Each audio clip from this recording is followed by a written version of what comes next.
Nos encontramos hoy en el Teatro Cruce de Cultura del municipio Gran Canaria de Agüimes, de donde es originario el invitado de este mes, el maestro Rafael Sánchez Araña.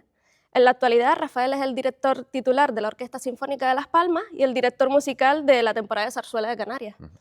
Es licenciado superior en la especialidad de violín y dirección de coros y tras la obtención de estos títulos se formó como director de orquesta en Alemania. Entre las orquestas que ha dirigido se encuentran, además de la Sinfónica de Las Palmas, también está la Sinfónica de Tenerife, la Filarmónica de Gran Canaria, la Sinfónica de Bilbao y muchas otras orquestas de otros países como Hungría, Eslovenia, Lituania, República Checa, Alemania e Italia internacional. Por último, claro está, no puedo dejar de mencionar que ha realizado un gran número de arreglos y composiciones propias para orquesta, coro y voces y ha rescatado diferentes obras del patrimonio musical canario. Muchas gracias, Rafael. Gracias a ti, John.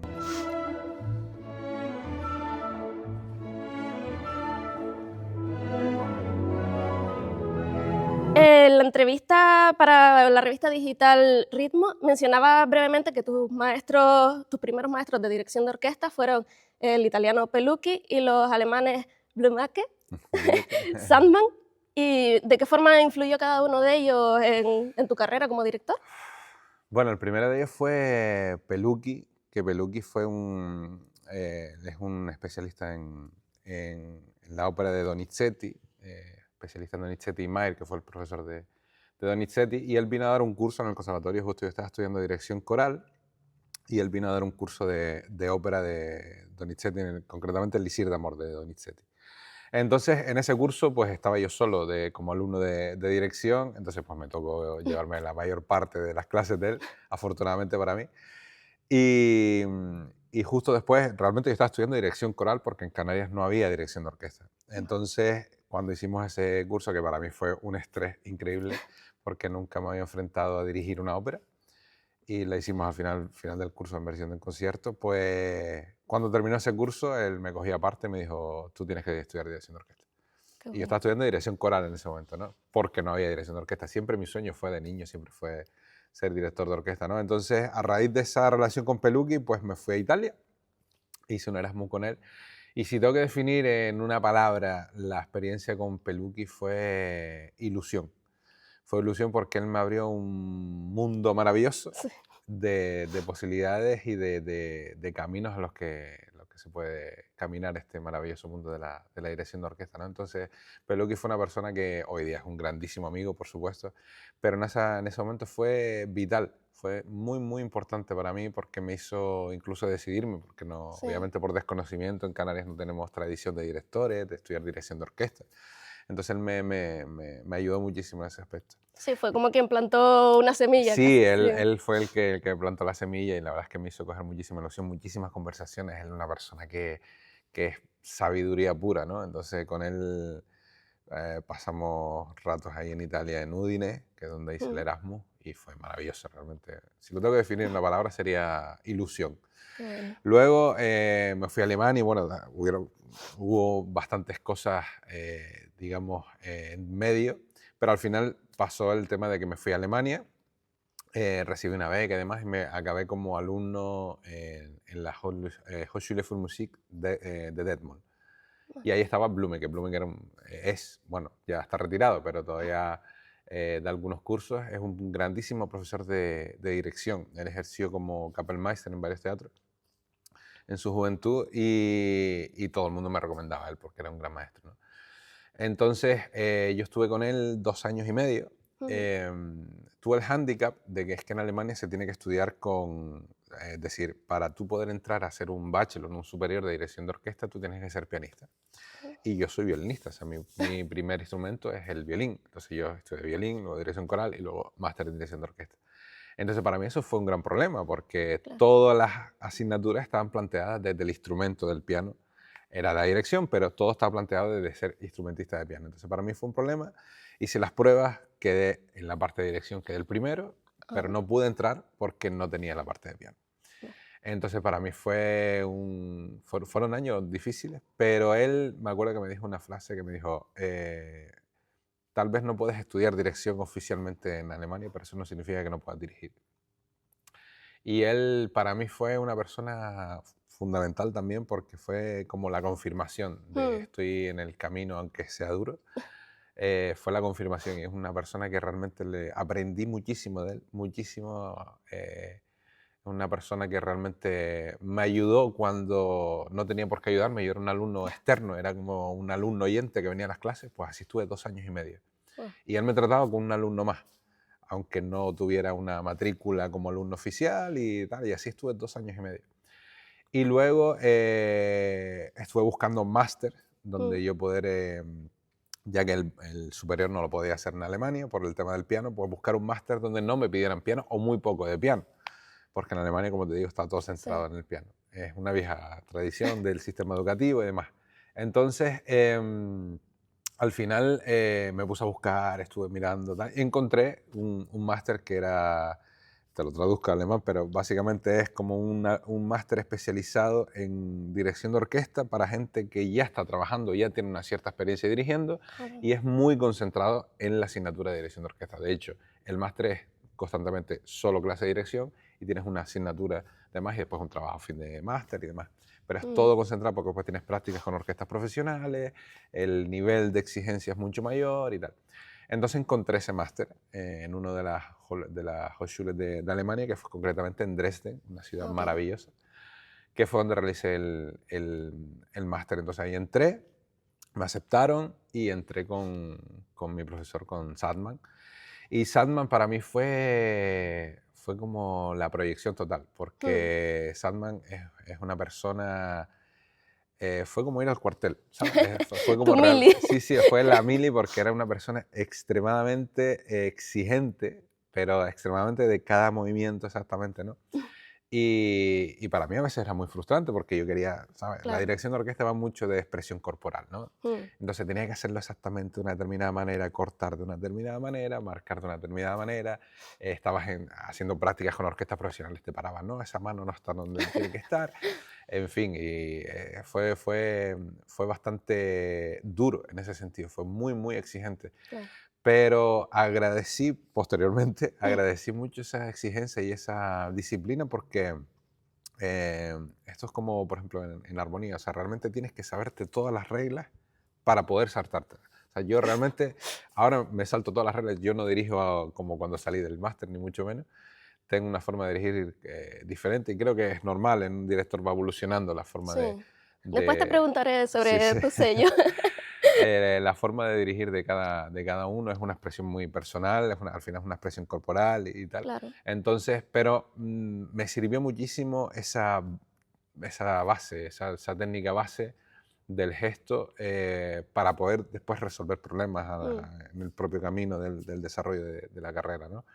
Entonces, Sandman lo podría definir como eso, como la proyección. Terminé ahí y ya, pues justo enseguida me llamó la Orquesta Filarmónica para el director titular, para ser su asistente y tal. Entonces ya fue todo, fue qué bueno. caminando. Sí, Mm. con Blume como que terminaste ya de motivarte, ya dijiste, de aquí para adelante. Sí, Blume que fue una persona, te digo, fue una persona maravillosa que los tres profesores han sido cada uno con su personalidad y sus circunstancias y yo también en diferentes fases de mi periodo de aprendizaje, pero fueron profesores que me marcaron fuertemente. Han habido otros también, Claro. han habido otros, otras personas que me han influido y me han enseñado y tal, porque al final todo el mundo aprende Sí. de todas las personas con las que tienen la posibilidad de rodearse, ¿no? Pero esas tres personas, concretamente en el tema de la dirección de orquesta, fueron muy importantes y todas igual de importantes. O Sí. sea, Peluqui fue una persona fundamental. O sea, él como descubrió que había un talento dentro de mí con respecto a la dirección de orquesta, yo lo tenía, sabía que lo tenía. O sea, o creo que mi inconsciente sabía que tenía eso, o por lo menos esa inquietud. Sí, ya lo De- sentía sí, yo venir. desde niño sabía que quería ser director de orquesta. O sea, yo quería ser director de orquesta porque para mí era hacer magia, ¿no? Y entonces, perdón, Peluqui fue el que, digamos, abrió la caja de Pandora ahí, empezó, bueno, esto tiene que salir. Y Peluqui después es una persona muy positiva, es una persona con una energía maravillosa. Qué bueno. Y todas las clases con él eran siempre positividad, aunque tú estuvieras negativo, no, que esto no me sale, no, que la carrera es muy difícil, él siempre tenía una frase que dice, ¿tú me ves preocupado? Digo, no, no, dice, entonces ya está. ¿Sabes? Entonces siempre tenía esa frase, ¿no? Sí, es como cuando vas en el avión y si ves a la Sí, sí, azafata tranquila, dices, bueno, pues yo estoy exacto, tranquila. igual, tal cual. Y nada, Blume también fue una persona fundamental porque fue enfrentarme digamos, a un gigante como es Alemania con respecto a la educación musical, que ahora mismo en Europa no hay mejor sitio para irse a estudiar que Alemania. Blume que fue una persona fundamental para mí, fundamental porque me enseñó muchísimo, muchísimo la técnica base, incluso eh, al principio de todo fue incluso bonito porque hablábamos en inglés, yo me estaba despertando con el inglés ahí, lo típico que todos chapurreamos el inglés, pero claro, y la comunicación no era fluida porque él tampoco hablaba mucho inglés. Entonces, muchísimas veces yo aprendía como aprenden los niños, o sea, por imitación. Ah, claro. Entonces, él daba las clases en alemán, yo no me enteraba porque yo todavía no sabía alemán. Entonces, cuando él me decía que saliera a dirigir, él lo hacía una vez y como él lo hacía, yo lo imitaba. Ah, bueno. Entonces fue un periodo ¿sabes? Tú piensas que yo en ese momento en el que yo decidí irme a estudiar dirección de orquesta, yo había formado Vocal 7. Sí. Yo ya había sido profesor de la Escuela de Música de Las Palmas, tocaba la Orquesta Sinfónica de Las Palmas como violinista, entonces yo ya tenía mi trabajo, o sea, yo tenía mi estabilidad a nivel de trabajo, tenía mi movimiento, hacía arreglos y demás, y vamos, que estaba independizado, entonces claro, dejar eso para irme para allá y tal, y volver a Reinventarte totalmente. reinventarme total, Sí. entonces de estar ahí, conciertos, tal, no sé cuánto, tener una agenda de actividades, a verme a imitar a un profesor porque no nos podemos comunicar fluidamente con el idioma y tener que imitarlo como un niño, para mí fue una grandísima lección de humildad, Sí, de poder realmente hasta cuánto quieres hacer algo. O sí. sea, y de hecho tuve una pequeña crisis, de las miles de crisis que tuve en Alemania, Me puedo porque, imaginar. porque Alemania es el país de las crisis, ¿no?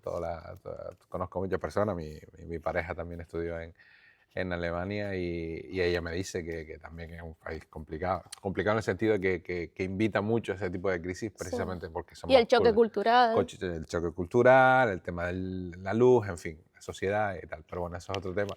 Entonces, una de las crisis que tuve, me acuerdo que si yo realmente, cuánto quería ser director, ¿no? Sí. Cuánto quería perseguir ese sueño, porque al final era un sueño de niño. Y estuve ahí tiempo intentando responderme a esa pregunta y al final pues fue positivo en el sentido de que quería hacerlo por lo que siento haciendo música, ¿no? Y conectándome con los músicos y con el público. Entonces, nada, definitivamente, básicamente esa es la primera pregunta.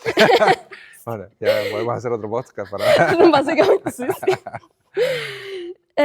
Y en el proyecto divulgativo que tienes en tus redes sociales, que está en Instagram y en algún sitio más, En la página profesional de Facebook. exacto. Mm. Y se llama La Butaca del Proscenio, este proyecto divulgativo. Comentabas no hace mucho que el concierto al que le tienes un especial cariño es el concierto popular de Año Nuevo de la Orquesta Sinfónica de Las Palmas, y que además, como mencionaba, eres el director titular. Y este concierto, como que cada año va aumentando el número de funciones, todo lleno. En este último año se llenó todo, ¿no? Ujú. ¿Y cuál consideras que es la causa del auge de este concierto y qué los hace diferentes del resto? El concierto popular de Año Nuevo surgió de la forma más natural y más sencilla del mundo. La Orquesta Sinfónica de Las Palmas ahora mismo va a cumplir 27 años. Yo fui músico, parte de un músico de la plantilla normal, y ya después pues, me fui a estudiar desde la orquesta un tiempo y ya después volví y al final pues, me ofrecieron el tema de la titularidad, un vínculo emocional y trayectoria que tenía yo con la orquesta, pues al final se dio de forma natural también, ¿no? Entonces, el concierto popular nació pues la sencilla razón de querer hacer un concierto para las familias y amigos de los propios músicos de la orquesta. ¿Sabes? Porque la orquesta hasta ese momento pues tenía zarzuelas, tenía galas líricas, tenía conciertos escolares, tenía su Claro. actividad, pero en las Navidades siempre, en lugar del típico concierto de Navidad, que era todo el mundo haciendo sus conciertos de Navidad con sus escuelas, con sus no sé cuánto y tal, entonces había ahí un vacío también de programación Sí. en el Auditorio Alfredo Kraus en esos momentos, estamos hablando pues hace 15 años. había un vacío, entonces pues mi hermano en ese momento, que es el presidente de la orquesta, propuso a la dirección artística del teatro, del auditorio, proponer hacer un concierto popular. Eso fue un detalle importante, no un concierto de Año Nuevo, sino un concierto popular de Año Nuevo. Sí, Esto implica que la palabra popular es que el objetivo era llegar a todas las masas. O sea, no es sí, normalmente siempre hay un grupo que consume música clásica digamos, con un peso, digamos, ¿cómo te puedo decir? Con una relevancia musical, con una relevancia histórica, con un poco más de sí. peso, Y ¿sabes? como con ese Obras. punto de intelectualismo. Sí, gente que consuma este tipo de músicas que es un público mucho más reducido. Entonces nuestro objetivo era siempre llegar a grandes masas, ¿no? Sí. Que es para lo que está planteado la Orquesta Sinfónica de Las Palmas.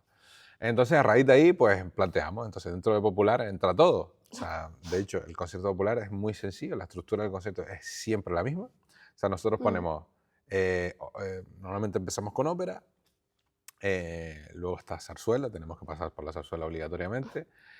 Y dentro de ahí, pues ya después vamos a algo internacional y solemos terminar con popular canario, popular latino, por ahí terminamos, ¿no? Y siempre es muy sencillo.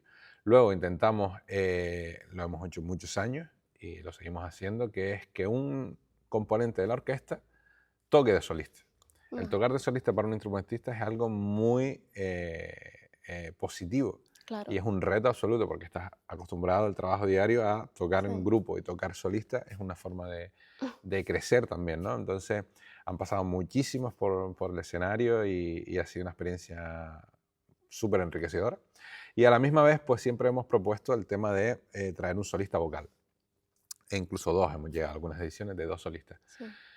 Y bueno, a raíz de ahí es una estructura, como te digo, muy sencilla y a partir creo que fue de la tercera, cuarta edición, pues empezamos a hacer un casting para ser un coro participativo. Eso fue un punto de inflexión importante porque, claro, el coro ya te condiciona el tema de la estructura del proyecto, del repertorio. Pues entonces también nos dimos cuenta que eran ciento y tantas personas que se presentaban con muchísimas ganas de participar en esos conciertos. Entonces lo hicimos unos cuantos años, 2 años creo que fue. Y al segundo año, pues prácticamente los componentes de ese coro participativo nos piden que esto sea más continuo, que no solo sean Navidades, ¿no? Entonces, obviamente, teníamos un proyecto en el cajón de los sueños, que lo tenemos ahí abarcado y lleno de cosas pendientes.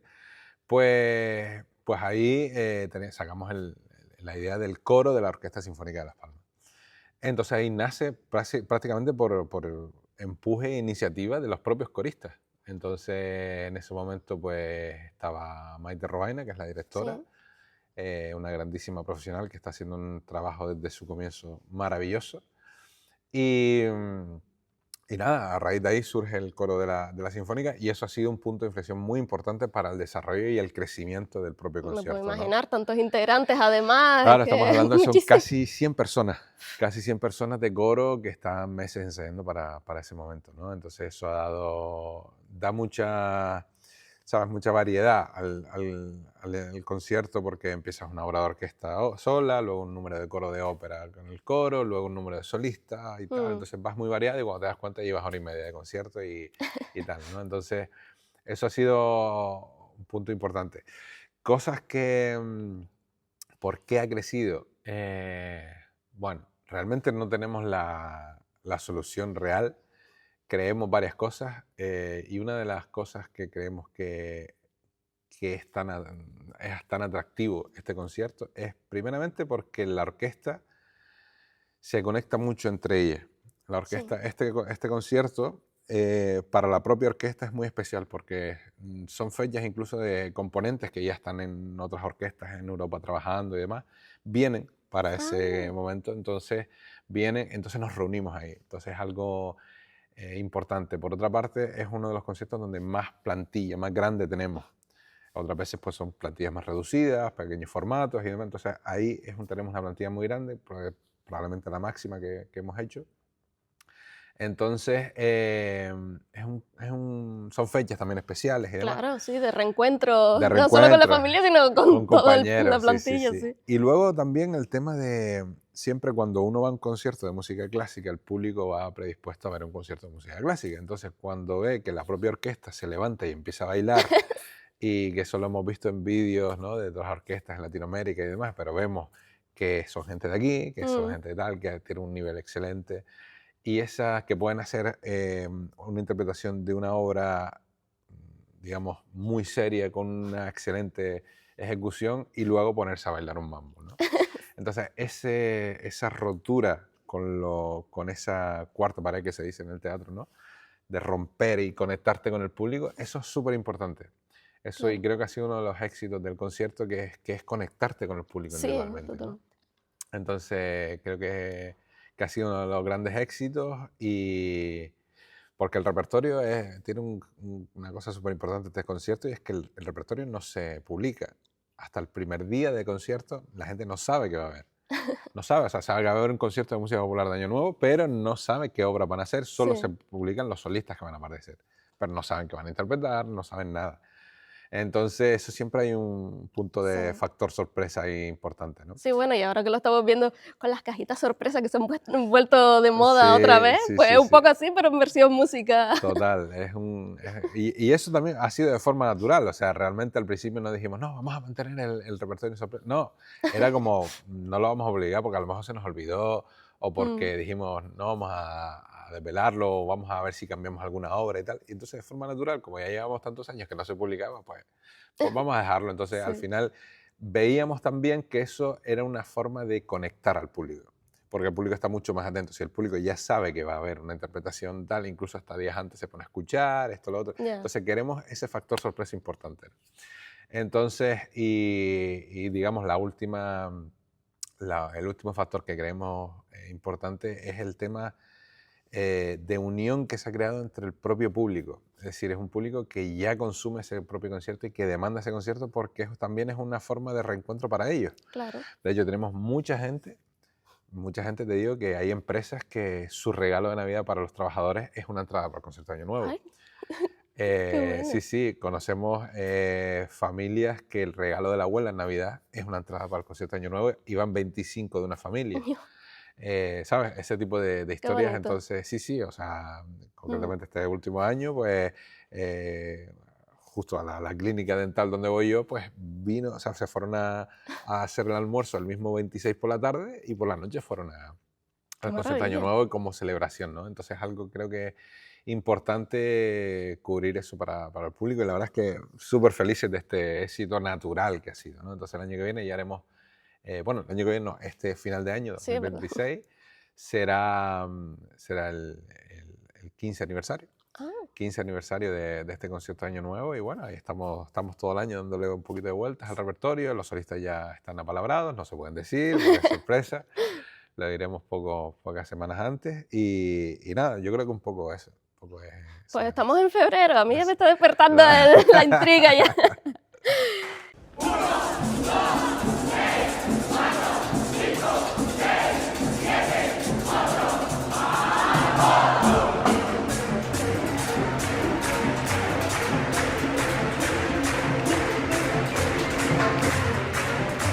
Y aparte del concierto de Año Nuevo, has dirigido zarzuelas de las más célebres, como La Revoltosa, La Verbena de la Paloma, El Barbero de Sevilla.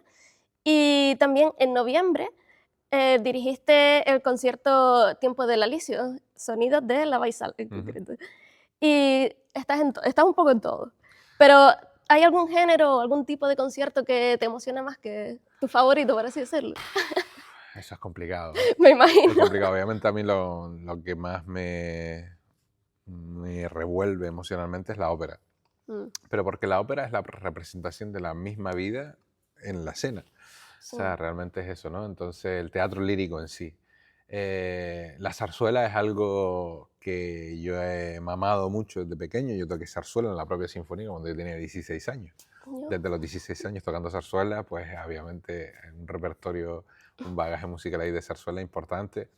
Y también cuando empecé esta carrera de director, pues el tema de la zarzuela es un repertorio que en muchos años se estuvo maltratando musicalmente, por una cuestión de necesidad también. O Mm, sea, no por gusto, sino por necesidad de que prácticamente habían compañías de zarzuela donde iban por provincias y empresas privadas donde, bueno, con 10 músicos hacemos una zarzuela y tocamos el repertorio y hacemos un remix de varias zarzuelas y así vamos ganando dinero. Y eran las compañías de zarzuela ambulantes, ¿no?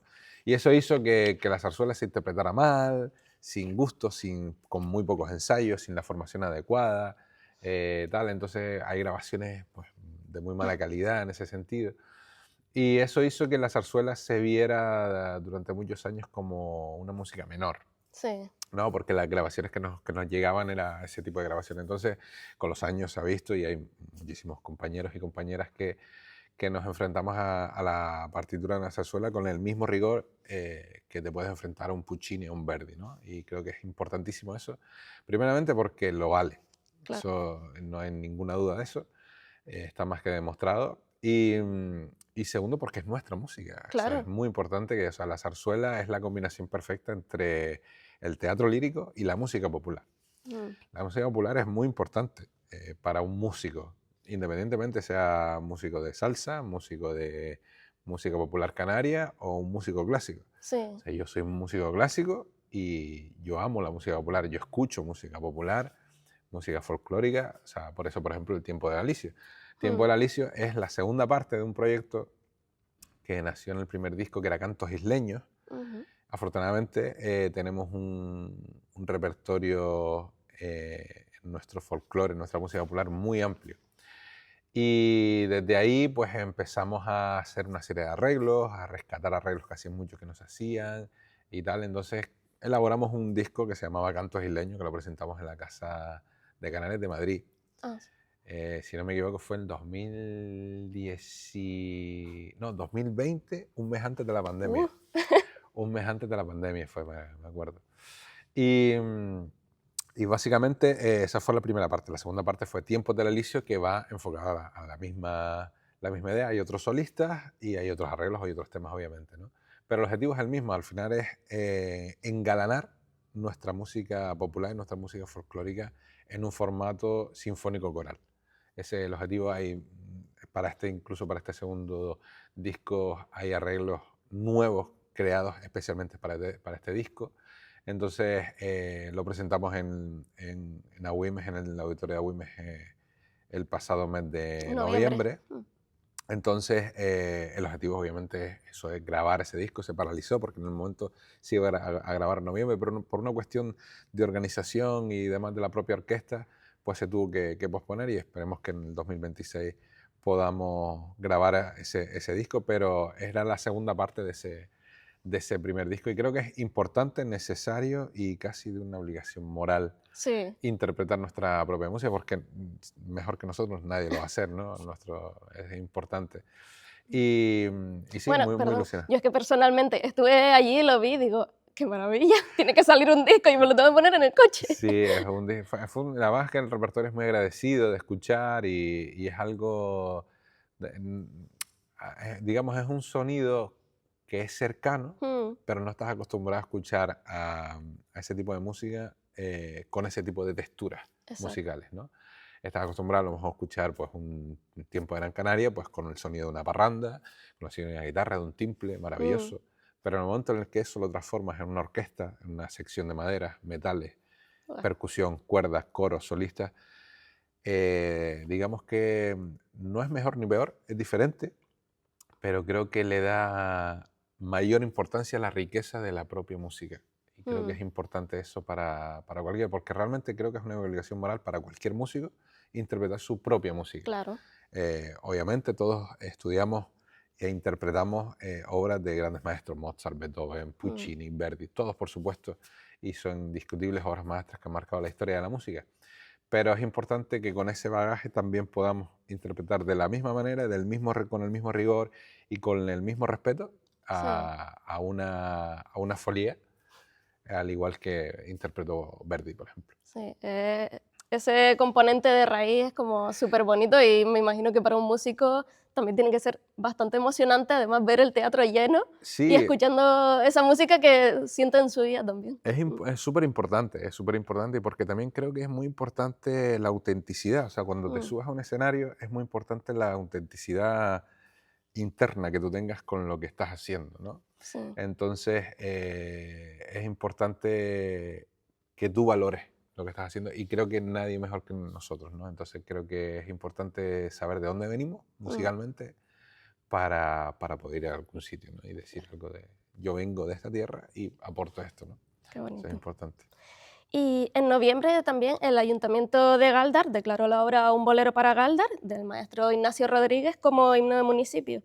Y la versión sinfónica contó con tus arreglos y con las voces de los solistas Blanca Valido y Manuel Estupiñán. ¿Qué supone para ti a nivel personal y profesional haber realizado un trabajo de este tipo y también que sea reconocido de forma gubernamental? Y también cómo fue el trabajo, cuéntame también cómo fue el trabajo de arreglo de la canción, qué fue lo que hiciste con esa obra. Bueno, en realidad son tres versiones. Está la versión sinfónica, que fue Mm, la que se grabó, hay una versión para banda y mm, solistas, y hay una versión para dos voces y piano. O sea, siempre del mismo arreglo, pero tres versiones diferentes. Fue un encargo a la Orquesta Sinfónica, y la orquesta pues me lo ofreció a mí. Pues yo, aparte digamos, intérprete como director, pues compongo, hago arreglos, escribo música y demás. Creo que es una necesidad sí, artística que tengo desde siempre. Y entonces surgió eso precisamente por ese bagaje de música popular que uno tiene detrás. sí, Eh, pues surgió la idea de hacer ese arreglo. El tema de Bolero para Galda pues fue un proceso realmente pues muy bonito, realmente, porque es un bolero muy simple, a nivel musical no tiene ninguna complejidad, pero sí fue interesante poder, digamos, volver a la palabra engalanar, ¿no? De esa manera una canción popular, una canción que prácticamente el pueblo de Galdar se había apropiado como su sí. propio himno, ¿no? Y Porque los cebolleros incluso lo interpretaron, sí, sí, lo han sí, o interpretado un sea, montón de veces, pero sí. eso se interpreta constantemente, Sí, de forma casi natural se ha hecho, ¿no? Entonces, casi por petición popular, se ha nombrado como himno oficial. Entonces, para mí es un placer y un honor maravilloso haber podido aportar mi granito de arena ahí, y la verdad es que muy contento de que el Ayuntamiento de Galdar esté muy contento, con su alcalde, el director musical de la banda. Todos están muy contentos con los arreglos, y nosotros, pues la Orquesta Sinfónica, súper contentos de haber participado en lo que va a ser parte de la historia. Ya eso será parte de la claro. historia para cuando ya ninguno de nosotros estemos aquí. Pues el Bolero para Galda lo grabó la Orquesta Sinfónica de Las Palmas, con arreglos míos y tal. Entonces eso es importante, creo que es importante hacer ese tipo de historias, y te digo, fue un proceso súper bonito, creo que es muy necesario, y, Mm, y nada, muy feliz. qué bueno. Ujú. Y ahora ya pasando así a una parte un poco más personal, ¿tienes alguna manía o ritual antes de salir al escenario o a la hora de preparar el concierto de antemano? De entrada yo por ejemplo, no como. Yo no El puedo. día del concierto. No, sí, o sea, Ah, vamos a suponer el concierto sea a las 8, mm, yo almuerzo, pero yo después por la tarde al máximo puedo comer un plátano, una cosa así, pero no una fruta. No, no suelo comer porque la dirección de orquesta para mí es muy física, claro. entonces yo gasto mucha energía, y entonces necesito estar bastante ligero. Mm, Vale, tengo eso. Luego, por ejemplo, esto es muy personal, porque o sea, cada artista tiene sus rituales. Tengo compañeros que llegan 5 minutos antes del concierto, porque si uh, están antes del concierto se ponen nerviosos, ¿no? Yo no, a mí me gusta llegar con una tiempo, sí. horita antes. A mí me gusta hacer las cosas con tiempo. Y yo llego como una hora antes, estoy allí. Si tengo tiempo, si es un concierto sinfónico, pues voy al atril, veo Mm, la altura del atril, que esté bien. Si es, ¿sabes? Son pequeños detallitos que a sí, mí claro. digamos que son rituales, ¿no? Ni siquiera es que me ponga nervioso o me tranquilice, sino simplemente lo hago por intuición. Por ejemplo, si es un concierto donde tengo muchas partituras, pues que haya, aparte del atril principal, 2 atriles para ir cogiendo, pongo y Claro. quito. Y así, ¿no? Para que haya un poco de orden. Y que esté eso todo bien colocado y no se te Todo, traspapelen. porque me ha pasado alguna vez de que el atril está mal o que la brisa afloja, se me caen partituras, ese tipo de historias, pues intento siempre estar atento.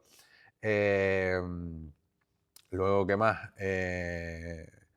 Bueno, siempre yo ahora mismo tengo como 4 batutas y realmente cambio. Puedo por la mañana coger una y por la tarde otra, dependiendo de la tensión que tenga en el brazo. Eso es muy personal, eso es algo... hay directores que solo dirigen con una batuta Ah. y siempre dirigen con la misma batuta. Yo no. Yo no, de hecho mis batutas están hechas a mano y yo cambio. Hay días a lo mejor que si es, por ejemplo, un repertorio donde tengo que marcar muchísimo, para mí la batuta tiene que ser un pelín más pesada. Ah, okay. Un pelín más pesada. Si necesito, por ejemplo, acompañar mucho a un cantante, necesito mucha fluidez, pues ahí, por ejemplo, necesito una batuta un pelín más ligera. A lo mejor estamos hablando de 10, 15 gramos.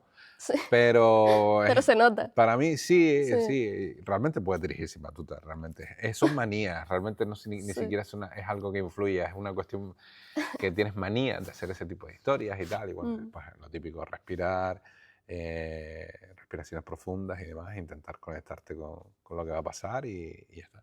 Qué bueno. Sí, y a lo mejor los días que, porque hay funciones del concierto de Año Nuevo que a lo mejor es una función a las 6 y otra a las 9. Cambias de batuta de una función a otra. Puede pasar, Claro. sí, puede pasar incluso, sí, puede pasar. Pero, por ejemplo, yo lo que hago es que nosotros tenemos un picoteo, ¿no? Obviamente, entre el primer concierto y el último, al final son 6 o 7 horas. Son montones. Entonces, pero yo no como en medio. Nada, una cosa mínima, tiene que ser algo, un poco de azúcar a lo mejor así, Sí, para pero aguantar. que yo no como azúcar, pero en ese momento a lo mejor un poquito, pero no como precisamente porque necesito estar... Si estoy lleno o con comida, estoy más incómodo, no estoy tan ligero. Entonces, eso sí, por norma. No, yo como siempre Claro. después del concierto. Sí, Después. eso digo. Luego cuando termina un banquete o Sí, algo. sí, sí. No, es que yo tengo compañeros que se echan churros con chocolate antes de un concierto. Buf. Entonces digo, no, ¿qué dices? ¿Sabes? Entonces, Te da ganas de irte a dormir. Sí, yo imposible, necesito estar despierto en ese sentido. ¿Y qué crees que es lo que desconoce la población sobre la profesión de director de orquesta? La dirección de orquesta creo que es de las profesiones más subjetivas del mundo entero. Porque realmente, o sea, ¿qué es un director? Pues de entrada un director es un intérprete. Sí. Un intérprete, al igual que un violinista tiene su violín, un flautista tiene su flauta, pues un director tiene su orquesta o dirige una orquesta. Realmente un director es como si fuese un coach en tiempo real. Vale. El trabajo del director se ve en el concierto, pero fundamentalmente se ve en los ensayos. Exacto, sí. O sea, eso es el trabajo fundamental de un director. De las cosas más complicadas de un director es saber ensayar. Cuando tú en el primer ensayo, vamos a leer esta obra, venga, primera vez que se hace, obra complicada, descuadres, no vamos juntos, todo el mundo fuerte, y este tipo de historias, sobre todo una obra que no conoce la orquesta, Claro. pues ahí tienes que empezar a ordenar. Entonces, la técnica de ensayo es fundamental porque al final tú tienes un tiempo limitado para preparar un repertorio. Vamos a suponer el concierto de Año Nuevo. Pues yo tengo 3, 4 ensayos. Cada ensayo son 3 horas. Y yo tengo en ese tiempo que montar 1 hora y media de repertorio de buena calidad. Entonces, y el director es el que gestiona el tiempo. Entonces, ¿cuánto tiempo quiere dedicar a cada obra? Hay obras que necesitan 15 minutos y hay obras que necesitan 40. O incluso necesitan 40 cada día, porque tiene una complejidad, porque a nivel técnico es compleja, tienes que verlo. Entonces, cuando tienes todo el caos, ¿no? Esto es como un escultor que tiene toda la masa y tiene que ir perfilando, ¿no? ¿Por dónde vas a empezar? ¿Por el detalle más pequeño? Pues no, tienes que ir por la masa, Sí, por el sonido intentando general. ir poco a poco generando esa masa. Pues lo mismo, ¿no? Entonces, la técnica de ensayo en ese aspecto es fundamental. Si tú en una lectura estás hablando y empiezas a hablar de, no, porque puede ser un poco más suave, un poco más fuerte, pero esos son pequeños detalles, ¿no? Sí. Entonces tienes que ir ajustando, bueno, esta es la velocidad, este es el tempo, esto es el sonido que queremos buscar, esto tal. Entonces tienes que ir poco a poco perfilando dónde quieres llegar. Entonces, creo que el público desconoce totalmente eso, básicamente por una cuestión sobre todo aquí en Canarias, porque no tenemos ese Esa tipo tradición, sí. Sí, en Alemania ser director de orquesta es como fontanero. O sea, todo el mundo sabe, hay millones de agrupaciones, hay 200 y pico teatros, 200 y pico teatros, no, perdón, 200 y pico orquestas profesionales en Alemania. O sea, estamos hablando de que en España hay 25, 26. Pues Y sí, en hay una Alemania diferencia. hay una diferencia importantísima, ¿no? Entonces, es algo muy común allá.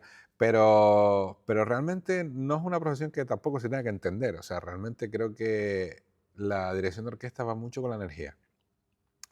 Va muy a nivel energético. De hecho, lo que estás... o sea, hay cosas en dirección que se explica solo si lo sientes. O sea, por ejemplo, Vale. yo qué sé, vas a dar una entrada y si tú previamente no lo has sentido, tú no lo vas a sentir. Tienes que reconocerte en ella. Claro, o sea, es una cuestión de por qué hay directores que hacen y dicen, Dios, parece que me lleva. Pues te lleva porque él lo ha sentido, ha trabajado esa preparación energética. Esto no estoy hablando de cuestiones Espiritual. espirituales ni etéreas, esto es física pura. Sí. O sea, es una cuestión totalmente física, ¿no? Entonces es una cuestión de energía y cuando no tienes la energía también se nota. Entonces cuando no tienes la energía, pues el sonido es más lento, ¿no? Entonces, y después una cosa súper particular que tenemos los directores es que nosotros estamos dirigiendo una música que no está sonando. Es decir, nosotros dirigimos una música con la mano, pero nuestra cabeza está en otra música, que es la que va a venir. Ah, claro. Dirigimos la anticipación. Sí. Entonces, claro, tú estás dirigiendo y tú estás pensando 2 compases por delante y estás sonando, estás escuchando una música, pero tu cabeza está pensando otra. Sí. Entonces, eso es un entrenamiento. Es un entrenamiento y también es un entrenamiento el tema del sonido de la orquesta. Varía de una orquesta a otra. Las orquestas Claro. sí tienen más experiencia, menos experiencia. Sí, hay cambios de músicos a lo mejor. También, ¿y cuánto tarda el sonido? El sonido es un sonido, o sea, desde que el violinista pone presión en el arco hasta que hace sonar la cuerda, todo eso previo a un movimiento de un director, eso pasa tiempo. Y eso es importante y todos tienen que ir a una. Entonces, a nivel, digamos, físico es un proceso bastante largo, aunque pase así. Pero sí, entonces yo creo que desconocen muchas cosas, pero tampoco hace falta, creo que... Exacto, está bien así.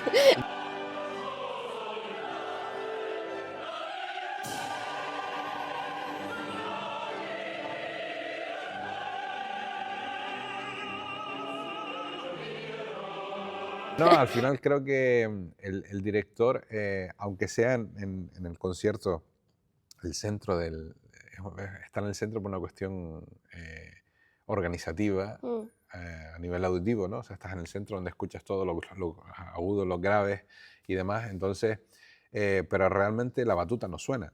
O sea, lo que suenan son los músicos. Claro. Una orquesta puede tocar sin director, pero un director no puede tocar sin director. Exacto.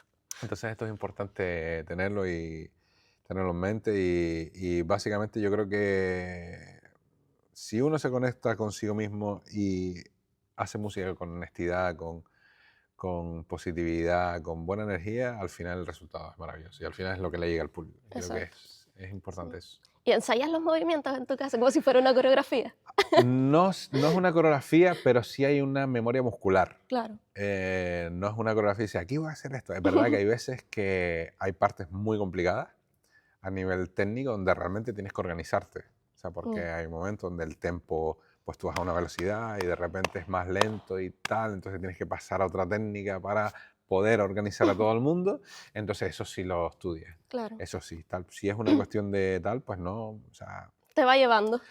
Hay cosas que obviamente por el bagaje de la propia profesión lo haces automático, pero hay cosas que sí, o sea, es una cuestión de hecho, a veces me ha pasado, a lo mejor si es una obra muy larga y tal, pues los enlaces, tienes que, cuando termino aquí, corto con esto, hago tal, no sé qué, pero ya hay muchas cosas que lo haces por propia intuición, no te lo planteas cuando estabas estudiando, si era como, no, tengo que apuntarme todo, y ya vas dejando. Pero sí, hay ciertas partes que a nivel muscular tienes que trabajarlo porque necesitas tú trabajarlo bien para poder transmitir esa energía, ¿no? Entonces, eso sí es importante. Así, a modo de pregunta como de autoconocimiento, ¿dónde encuentras tú tu sello personal, tanto como director de orquesta, compositor, ¿sí? O haciendo los arreglos. ¿Qué te diferencia a ti? ¿Qué me diferencia a mí? ¿O consideras que?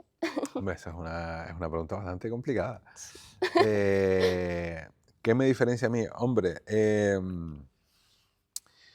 volviendo al tema de la música popular y donde hemos nacido, o sea, obviamente hay una música, digamos, universal, pero después cada uno tiene una manera de entender la música también diferente según donde haya vivido y en el contexto donde haya vivido, ¿no?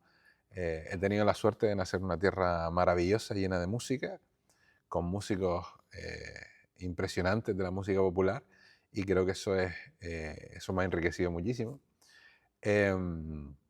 Entonces, yo soy una persona bastante pasional cuando dirijo, entonces, pero también creo que es por una cuestión de donde he nacido también y Sí. mi forma de expresarme a nivel musical. Entonces, no sé lo que me diferencia, pero estoy seguro que lo que hago tiene mi sello. Y Exacto. eso es importante al final, porque realmente ahora mismo hay una cantidad de variedad concretamente la dirección de orquesta, de directores que buscar realmente un sello, creo que eso se puede ver con el paso de los años, cuando tú ya Lo realmente miras tienes con una perspectiva. una perspectiva de 30 años de carrera, pues oye, has ido tal, entonces esta persona no es como antiguamente que estaban los directores grandes y esos son los que se conocían y los demás no. Hoy día, con el tema de redes sociales, pues hay muchísima gente muy buena. Entonces, lo importante es ser auténtico. Creo que esto es importante. Obviamente tenemos influencias de grandes directores, de grandes intérpretes, pero es importante ser auténtico cuando se hace música, porque ahí es donde realmente tú sello, o sea, realmente, y creo que eso se transmite al público. Al final nuestro trabajo somos un medio, o sea, realmente nuestro trabajo es ser un medio entre el compositor y el público. Sí. Eso es el medio, digamos, la función que tiene el intérprete, en este caso. Entonces creo que es eso importante, ser auténtico con las decisiones musicales que se toman, con la forma de enfrentarte a la propia obra. Y creo que eso es importante, la autenticidad. Entonces creo que a lo mejor por ahí, pues creo que intento ser seguramente mejorable cada vez que me subo al podio, mejorar esa autenticidad, pero creo que voy por el camino. Sí, lo confirmo. ¿Y hay algún concierto, ópera o zarzuela que sueñes con dirigir pero que no has tenido la oportunidad? Que digas, me falta esto en mi lista. Hombre, hay muchísimas. Hombre. No hay una, hay muchísimas. Hay una que se me va a cumplir, Sí. que es una obra que yo adoro, o sea, me parece una obra maestra sublime, que es Tosca de Puccini, y la dirigiré a final de año. Tengo la suerte esa que la voy a dirigir a final de año. No puedo dar detalles, pero sí ¿Y se puede saber dónde? no se puede todavía no Por sé. No se puede decir, porque si no me matan, pero sí la dirigiré a final de año, no es en Gran Canaria. Y es una obra que me parece... Es una obra donde puedes incluso oler el ambiente de la escena. O sea, la magistralidad de Puccini en ese momento, o sea, es algo impresionante. O sea, me parece, no es de las más complejas con respecto a otras obras de Puccini, como puede ser Bohème, o puede ser Butterfly, puede ser Manon Lescaut, que estamos hablando de Puccini, obviamente es la excelencia del teatro lírico. Pero Tosca para mí tiene algo especial, Sí. tiene ese aroma especial. Va más allá de la vista, del oído. Sí, de lo no sé, le tengo una especial, seguramente una vez la dirija, tengamos nuestras diferencias seguramente, pero sí, es una obra que la tengo ahí bastante interiorizada y voy a tener la suerte de que la voy a poder dirigir en breve. Enhorabuena. Gracias, eso es importante. Pero sí hay muchísimas, o sea, Requiem de Verdi es una obra que me encantaría dirigir, una obra muy compleja, novena de Beethoven. Obviamente en época de estudio siempre te ponen a hacer repertorio, pero no he tenido la suerte de dirigirla. Hay muchísimas obras, muchas óperas. O sea, hay un repertorio. Tú piensas que solo en zarzuela pueden haber más de 10.000 zarzuelas. Uf. Entonces, es que hay mucho repertorio, y en ópera pues ya ni te digo. Claro. Entonces hay muchísimo repertorio que me encantaría hacer. Y así por ir terminando, y lo que se pueda contar, ¿qué proyectos tienes para 2026? Pues mira, 2026 ahora mismo me voy al Teatro de la Zarzuela, Mm. que hago el debut en el Teatro de la Zarzuela ahora en junio. Me voy ¿Dónde? en Madrid, Vale. en Madrid, Teatro de la Zarzuela de Madrid.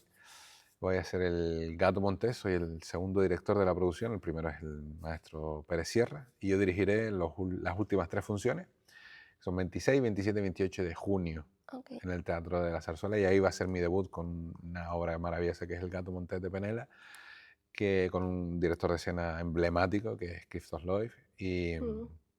y la verdad es que muy muy contento por ese debut porque yo amo la zarzuela muchísimo.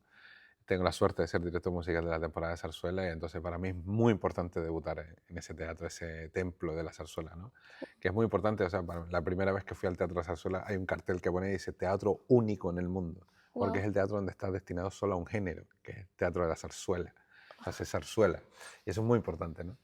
Entonces, es algo que a nivel artístico era algo Sí, y casi que personal también, sí, o porque sea, es como buscaba, que corona ahí ya. sí, sí, buscaba eso y al final la vida me lo ha concedido y la verdad es que estoy súper feliz. Qué maravilla. Luego, justo de ahí me voy, bueno, vengo para acá un par de semanas y luego me voy a Italia Mm. con la Orquesta Sinfónica Siciliana a hacer precisamente una gala de zarzuela. Ah. Con 3 solistas españoles y haremos una gala de zarzuela con una orquesta italiana en Palermo, en Sicilia. Mm. Eso será a final de julio. Y luego ya pues en septiembre, octubre tengo zarzuelas aquí en la temporada. En noviembre tengo esta Tosca, tengo otras cosas que todavía no puedo anunciar y después Año Nuevo también por ahí. Claro, no puede Y ya, faltar. sí, 2027 también otras cosas, fuera en la península y demás, y fuera en otros países y tal, pero por ahora tengo que estar, no puedo comentar nada, Ya, pero 2026 va por ahí, aparte de composición, estoy componiendo una obra muy grande, que todavía no puedo comentar, pero estás forjándola todavía. estoy forjando una obra muy grande, que va a tener un estreno aquí en Canarias, entonces ahí estoy, siempre Sí, en la creación y en la vida artística, que al final es mi vida. sí. Pues habrá que estar pendiente. Sí, Pues sí, sí, sí, es ahí que estaremos, faltaría más. ahí estaremos, sí, sí, sí. Oye, pues muchas gracias por la Gracias entrevista. a ti, Me ha gracias a ti, encantado Pilar. y he aprendido un montón.